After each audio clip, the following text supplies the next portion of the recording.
Hi friends, hello and नमस्कार। Welcome to my channel study with Indian English. आज हम लोग फिर से एक नए टॉपिक का डिस्कशन करने वाले हैं। कैलाश गौतम की एक बहुत ही नामचीन कविता Naurangiya, West Bengal board class 10।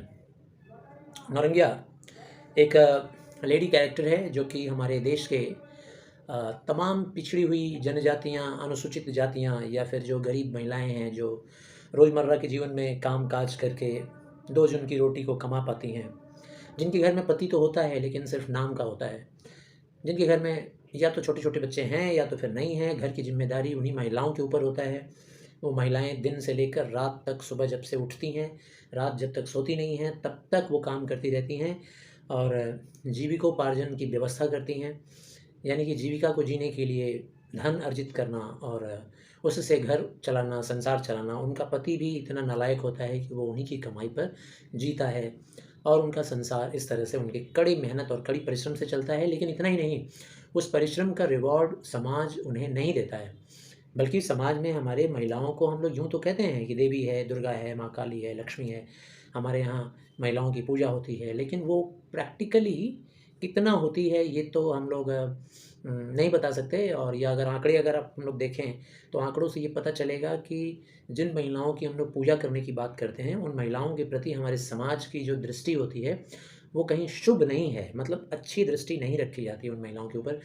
उनका शोषण करने के लिए समाज में बहुत सारे शिकारी कुत्ते घूम रहे होते हैं और उनका जीवन नष्ट करने के लिए उनके उनके सिर्फ शरीर पर नज़र होती है। उनके कर्मों या उनके गुणों की चर्चा या उनके गुणों का गुणों की प्रशंसा नहीं करते। तो बहुत सारे ऐसे लेखकों ने इस बात को उजागर किया है अपने उपन्यास में, अपनी कहानी, कविताओं में। यहाँ कैलाश गौतम ने भी कुछ ऐसा ही बताना चाहा है। आइए हम लोग कविता के बारे में पढ़ें। देवी देवता नहीं मानती, छक्का पंजा नहीं जानती।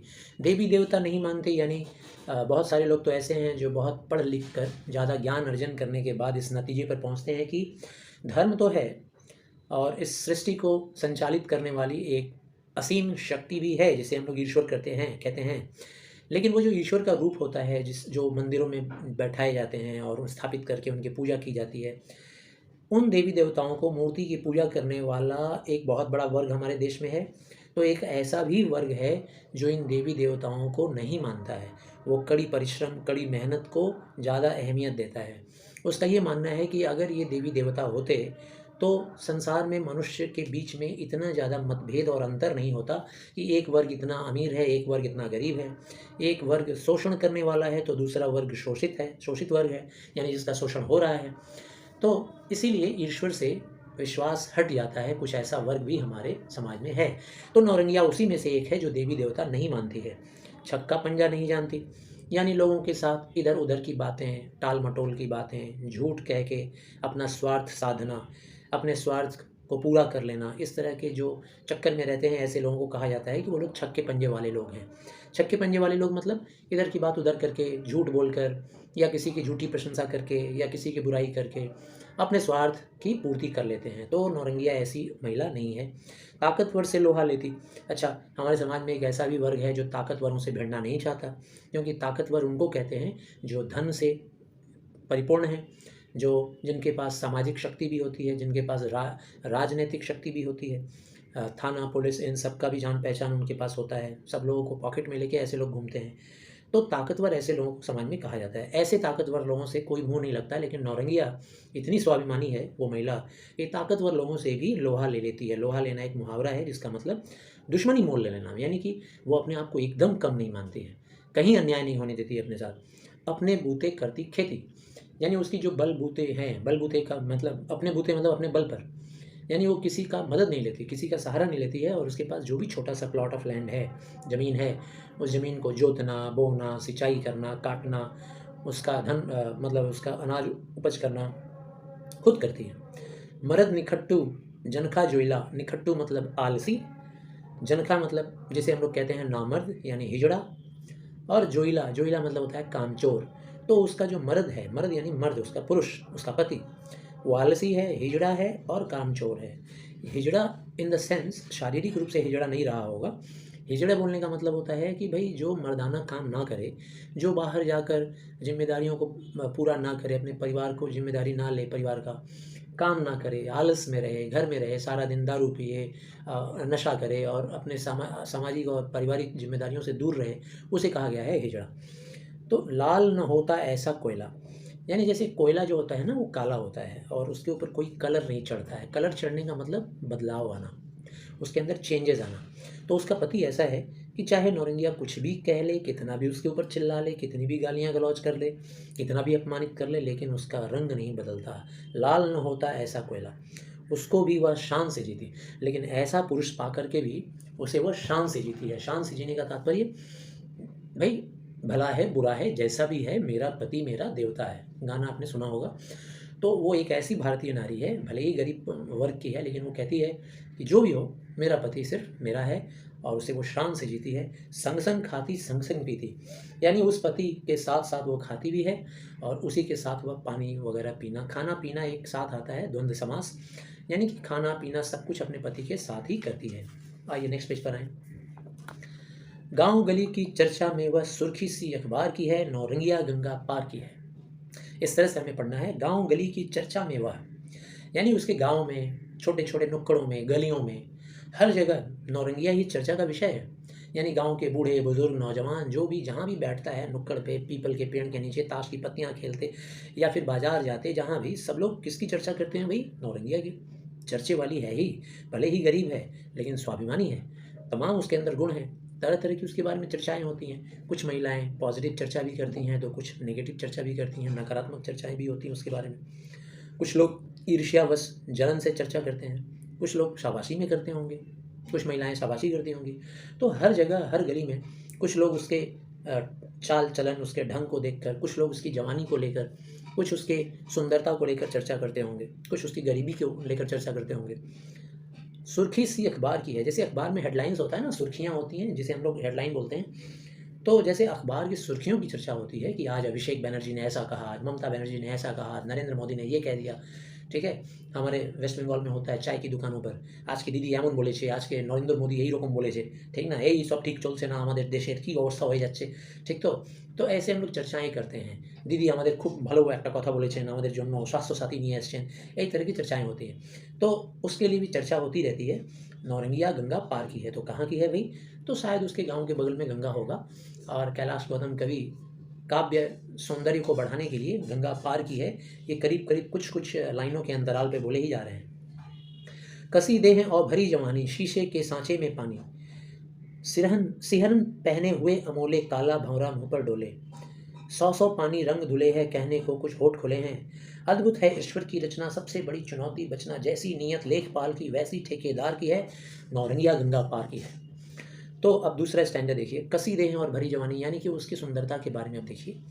तो बहुत सारे हमारे समाज के ऐसे लोग, चाहे वो नौजवान वर्ग, चाहे शादीशुदा वर्ग, चाहे बूढ़ा वर्ग, उसमें से कुछ ऐसे वहशी होते हैं, दरिंदे होते हैं, जो दूसरों की बहन बेटियों महिलाओं इन सब के ऊपर बुरी नज़र रखते हैं। तो ऐसी बुरी नज़र रखने वालों के बारे में भी, शोषणकर्ताओं के बारे में भी हमारे समाज में उसको, उस बुराई को उजागर करने के लिए कैलाश गौतम कहते हैं कि कसी देह है, उसकी देह जो है भरी पूरी है, यानी नौजवान है, भरी पूरी शरीर है, और भरी जवानी है, यानी अपने जवानी के दिनों में है वो, शीशे के सांचे में पानी, ऐसा लगता है जैसे कोई शीशे में अगर पानी डाल दिया जाए तो वो पानी कितना चमकदार हो जाता है, झलमल सा चमकता है। तो उसके शरीर पर पसीने की बूंदें जो पड़ती हैं, उसकी वजह से उसका शरीर चमकता है, चमकदार हो जाता है, ऐसा चमकदार है। सिहरन पहने हुए अमोले, सिहरन का मतलब होता है कंपन, जैसे कि अमोले किसे कहा गया है? उसके बालों के लटों को, काला भंवरा मुंह पर डोले। जैसे अमोले होते हैं ना आम के पेड़ पर, छोटे छोटे पत्ते, छोटे छोटे अमोले, वो जो होते हैं उनके अंदर हल्की सी कंपन होती है, जब हवा चलती है तो वो कंपन करते हैं, हल्का सा हिलते हैं, अमोले हिलते हैं। उससे तुलना की गई है नौरंगिया के लटों को। उसके बाल जो है ना लट, वो ऐसे लट जो है लटक रहे हैं और आकर उसके गालों पर झूल रहे हैं, ऐसे करली होकर के उसके गालों पे झूल रहे हैं। यहाँ से लट आ रहे हैं और सामने आकर के लॉक जो जिसे कहते हैं हम लोग, वो यहाँ गालों पर खेल रहे हैं। मुंह पर डोले, सौ सौ पानी रंग धुले हैं, इतनी चमकदार है उसका शरीर, इतना चमकदार है जैसे लगता है कि कितनी बार नहाई हुई है। कहने को तो होठ खुले हैं, और होठ खुला हुआ ये एक सुंदरता की निशानी होती है। जैसे कोई मॉडल लोगों को आप लोगों ने देखा होगा, तो वो फ़ोटो खिंचवाते हैं तो मुंह को बंद नहीं रखते हैं, बल्कि हल्का सा लिप्स को खोल के रखते हैं, उनके लिप्स में थोड़ी सी दरार होती है। तो ये जो लिप्स में दरार होता है, ये सुंदरता, बहुत ही हॉट माना जाता है, बहुत ही खूबसूरत माना जाता है। ऐसे उसके होठ खुले रहते हैं। अद्भुत है ईश्वर की रचना, बड़ा सोच समझ कर इन बड़े सुंदरता और टाइम लेकर के भगवान ने इसे रचा होगा, इसको बनाया होगा। सबसे बड़ी चुनौती बचना, नौरंगिया के लिए सबसे बड़ी चुनौती, चैलेंज ये था कि समाज में बचें कैसे। यानी कि समाज में, जिस समाज में वो रहती है, उसमें आदमखोर लोग, भेड़िए लोग घूमते हैं। जब मौका पाएँ ऐसी महिलाओं को अकेले में देखकर, जब उनका पति उनके साथ ना हो, उनके परिवार वाले उनके साथ ना हो, तो उन्हें धर दबोचते हैं, उनका इज्जत का सर्वनाश कर देते हैं और उनकी ज़िंदगी बर्बाद कर डालते हैं। ठीक है ना? और ऐसे शक्तिशाली लोग जो धन से शक्तिशाली हैं और राजनीति के हिसाब से शक्तिशाली हैं, उनका कुछ होता भी नहीं है। कानून उनका कुछ बिगाड़ भी नहीं पाता है। तो सबसे बड़ी चुनौती है ऐसी महिलाओं को, अकेली महिलाओं को, कि घर में कैसे बचें। उसका पति भी इस लायक नहीं है कि अपनी पत्नी की रक्षा कर सके, उसे हमेशा घर में रखे, तुम बाहर मत निकलो, मैं कमा कर लाऊँगा, मैं तुम्हें खिलाऊँगा। हर महिला अपने से ताकतवर इंसान को चुनती है और उसी से विवाह करना चाहती है, जो उसकी रक्षा कर सके, जो उसको सुरक्षा दे सके। जैसी नीयत लेखपाल की वैसी ठेकेदार की है। तात्पर्य है, लेखपाल और ठेकेदार का मतलब जो सामाजिक रूप से दुरुस्त हैं, जो मजबूत हैं, जिनके पास सामाजिक शक्ति है, जिनके पास आर्थिक शक्ति है। लेखपाल कौन होता है? तो जो गांव इलाकों में, ग्रामीण इलाकों में खेतों और खलिहानों का नाप तौल करता है, ज़मींदारी की नाप तौल करता है, उसे कहते हैं लेखपाल। ठीक है ना? सरकारी अफ़सर होते हैं ये लोग। और ठेकेदार को तो जानते ही हो, जो रास्ते बनाने का ठेका लेता है, पोखरे वगैरह को सुंदर बनाने का ठेका लेता है। तो जैसा नियत लेखपाल का है, वैसा ही नियत ठेकेदार का भी है और नौरंगिया गंगा पार की है। अगला देखें, अगला स्टैंजा। जब देखो तब जांगर पीटे। जांगर मतलब होता है शारीरिक शक्ति।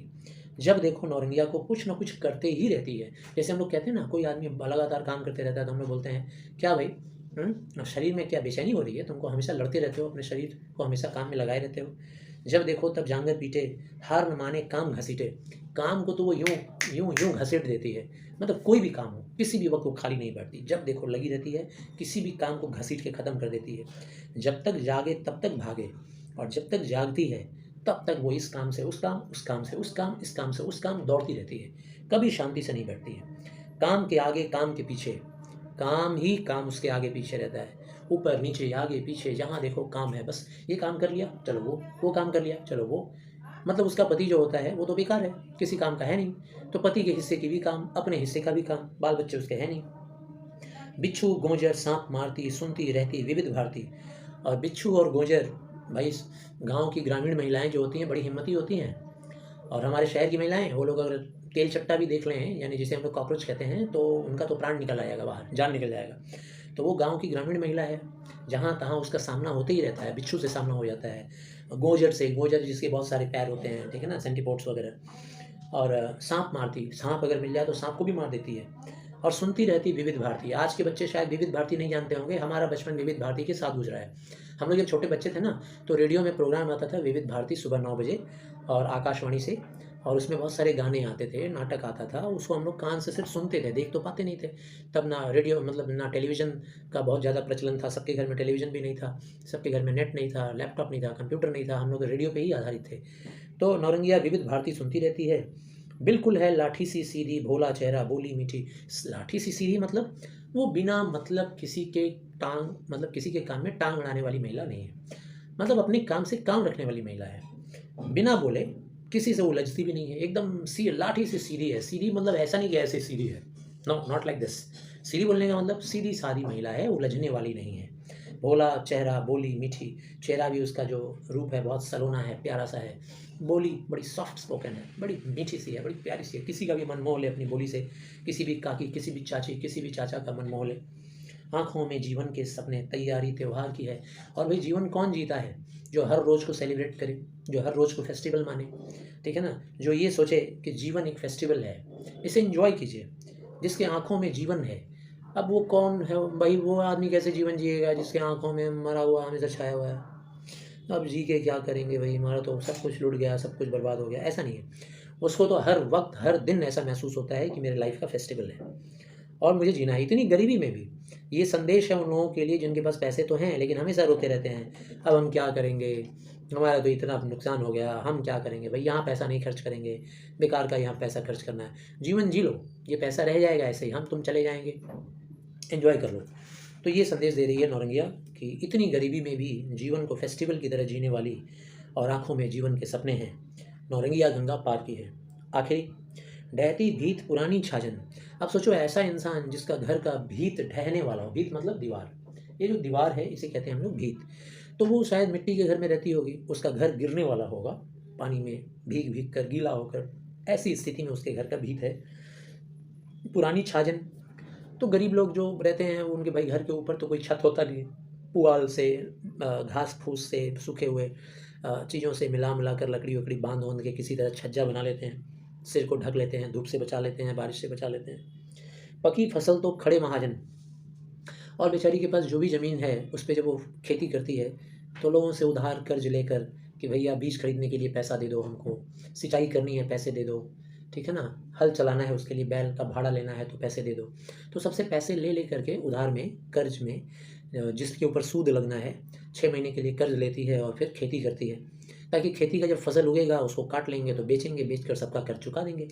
तो जैसे ही फसल काटती है तैसे ही महाजन आकर खड़े हो जाते हैं, लाओ भाई मेरा पैसा सूद समेत दो, लाओ भाई। दूसरा महाजन आ गया, तीसरा आ गया, चौथा आ गया। गिरवी गहना छुड़ा न पाती, और अपने परिवार को चलाने के लिए उसने अपने गहने भी, जो 2-4 चूड़ियाँ या कुछ कंगन वंगन रहे होंगे, उसको उसने गिरवी रख डाला है। गिरवी रखना मतलब किसी के पास रख देना कि भाई हमको इतने पैसे दे दो, अब सूद समेत ये पैसे हम तुम्हें दे देंगे, तो फिर उस दिन हमारा वो गहना हमको दे देना। तो इसको कहते हैं गिरवी रखना। तो गिरवी रखी है गहना, वो छुड़ा नहीं पाती है, गहना दूसरे का हो ही जाता है अंत में, अपना गहना दूसरे का हो जाता है थोड़े से पैसों के लिए। मन मसोस फिर रह जाती, मन में उसका पीड़ा जाए। भाई देखो, महिलाओं का जो सुंदरता होता है, साज धाज होता है, वो उनके लिए बहुत कीमती होता है, ठीक है ना। उनका 1-2 गहना जो होता है उसके ऊपर बहुत गर्व करती हैं, बार बार उसे पहनती हैं, शीशे में देखती हैं, निहारती हैं, कितनी सुंदर मैं लग रही हूँ। तो नौरंगिया का जो छोटा मोटा गहना है वो भी वो गिरवी रख के दे दी है, उसको छुड़ा पाती नहीं है।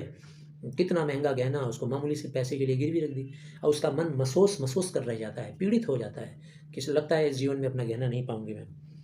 कब तक आखिर कितना जूझे, कौन बताए किससे पूछे। कब तक उसकी ज़िंदगी में ये सब परिश्रम, ये सब संघर्ष लिखा हुआ है, वो खुद नहीं जानती है।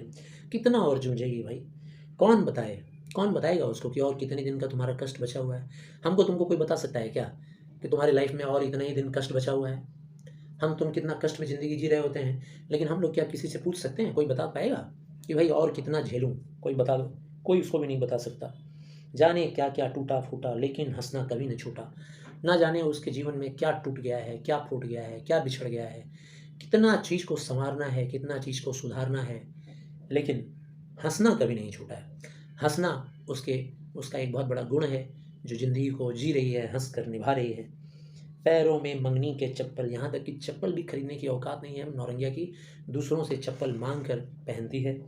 साड़ी नई उधार की है, जो साड़ी भी ले आती है वो उधार में ले आती है बेचारी, कोई फेस्टिवल पर पहनने के लिए, अपने आप को खुश करने के लिए। कुछ लोग नए कपड़े पहनते हैं सुंदर अपने आप को बनाने के लिए, खुद पहनकर खुश होते हैं। कुछ लोग दूसरे को दिखाने के लिए खुश होते हैं पहनकर।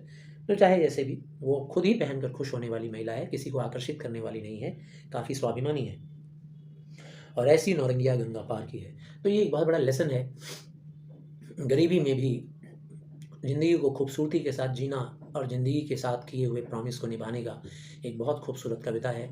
इससे हम सबको, चाहे स्त्री हो चाहे पुरुष हो, पुरुषों को भी इससे बहुत कुछ सीखने को मिलेगा, हमें तुम्हें सीखने को मिलेगा। चाहे जितनी ज़िंदगी में गरीबी हो, जितने भी बुरे दिन हो, लेकिन हमें ज़िंदगी को एक उत्सव के रूप में मनाना चाहिए। पैसे का लेन देन तो आनी जानी चीज़ें हैं, और ज़िंदगी ऐसी है कि इस पर कर्ज़ तो उतरना है ही नहीं।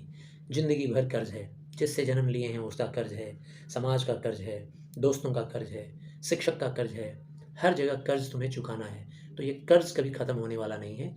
ज़िंदगी को एंजॉय कीजिए एक फेस्टिवल की तरह से, यही जीवन जीने का नाम है, और दुखड़ा रोने का कोई मतलब नहीं है।